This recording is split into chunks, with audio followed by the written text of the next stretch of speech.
Hello everyone, my name is Clarke Wolf and we are here to talk about Westworld. Welcome to FANDOM. I have two of our editorial team members here on the couch with me. So you saw us last when we were talking about the premiere, our reactions to the Westworld Season 2 premiere.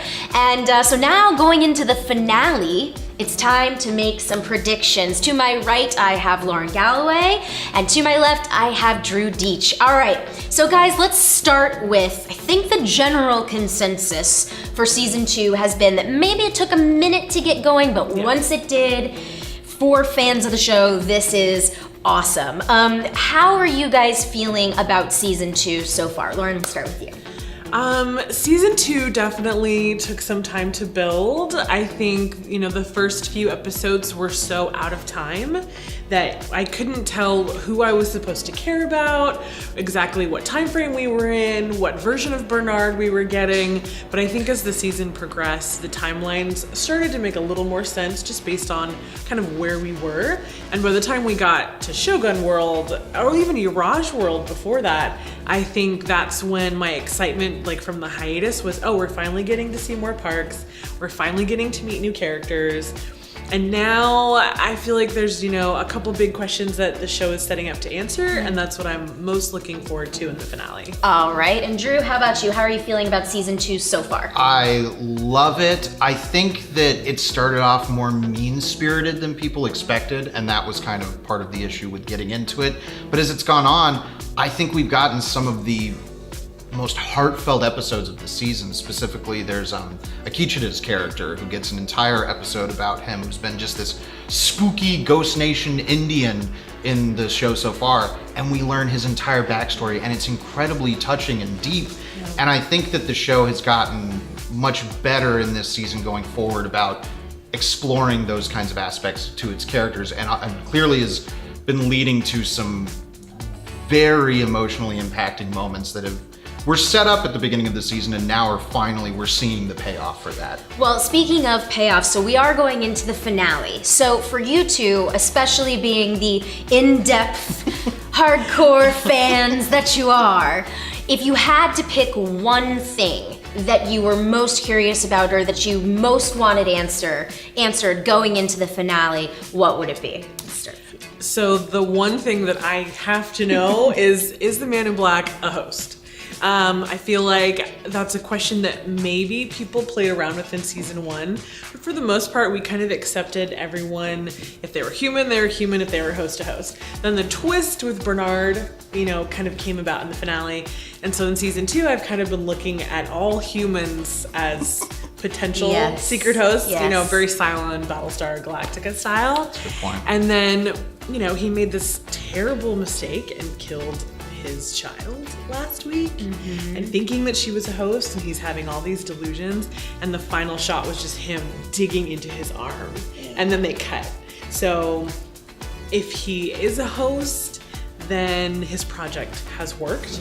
If he isn't, then he just did something very terrible. Oh boy. All right, Drew, how about you? What's the biggest question that you have to have answered going into the finale? It's what we saw in the very first episode of season 2. We see the aftermath of the hosts revolting and Bernard and the people from Delos coming in and finding this giant lake with all of the hosts dead, and Bernard says, "I killed them." I'm like, what? What does this mean? That has been, for me, the central mystery of that's kind of the furthest in time that we've gotten. We still don't know exactly how that went down and what it means for all these host characters that we've, come to be attached to. So if the finale doesn't address the thing it started off with, I will be a little upset. Time is a flat circle. That's another one. Okay, so finally here we haven't seen the finale yet, but let's just go ahead and speculate and jump ahead anyway. For season 3, where do you want this to go? What are your hopes for season 3, Drew?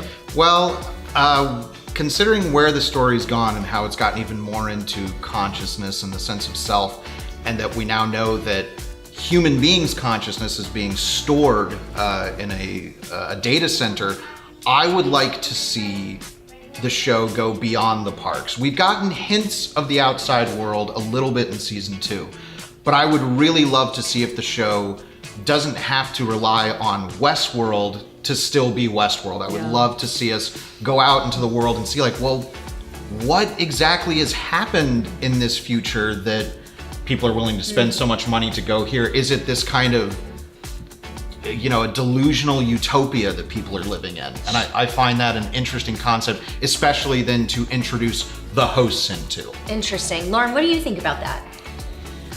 I think that if the real world is not some sort of torn apart dystopia, like if there are still towns and cities and communities, seeing the hosts interact with real people without protocols, without scripts, without loops, I think would be very interesting, because up to this point, we know that Ford has kind of given all the hosts language, and even their improvisation is kind of things that he's built into them.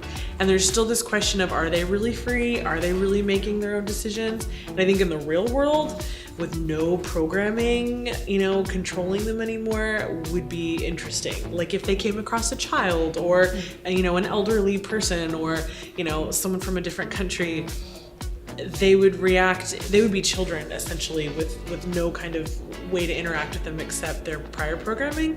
I think it would be interesting to see how they would like relate in the world. But can you have Westworld without black hats and white hats and cowboys? Is it still the same show? Can you have Lost without an island? I don't know. These are the big questions. Ooh, and probably none of them will be answered on Sunday. But that's okay. That's why we keep watching, right? And that's why we keep checking back to Fandom. You guys are doing amazing editorial coverage on the show. Not only this one, tons of other TV coverage. So we'll definitely be checking back with you guys to get your reactions and your thoughts for sure. Thank you guys so much for watching. That's gonna do it for us today. Thank you to Lauren, thank you to Drew, and check back to Fandom for more of everything you love.